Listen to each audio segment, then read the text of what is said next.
கர்நாடக அரசை கண்டித்து நாளை மறுநாள் நடைபெறும் முழு அடைப்பு போராட்டத்திற்கு ஆதரவாக தமிழகம் மற்றும் புதுவையில் பெட்ரோல் பங்குகள் மூடப்படும் என தமிழ்நாடு பெட்ரோல் பங்க் உரிமையாளர் சங்கம் தெரிவித்திருக்கிறது.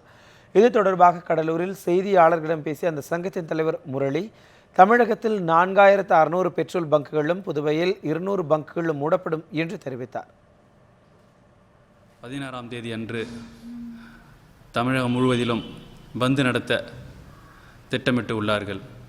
அவர்களுக்கு ஆதரவாக கர்நாடகாவில் நடந்த தமிழர்களுக்கு ஏற்பட்ட கொடுமைகளுக்கு எங்களுடைய அனுதாபத்தை தெரிவிக்கும் வகையில் தமிழக பெட்ரோலிய வணிகர்கள் சங்கம் டிஎன்பிடியை சேர்ந்த 32 மாவட்டத்தை சார்ந்த 4600 டீலர்களும் மற்றும் புதுச்சேரியை சேர்ந்த 200 டீலர்கள் அனைவர்களும் நாங்கள் அன்று காலை 6 மணி முதல் மாலை 6 மணி வரை எங்களுடைய விற்பனையை நிறுத்தி வைத்து எங்களுடைய அனுதாபத்தை தெரிவிக்க உள்ளோம்.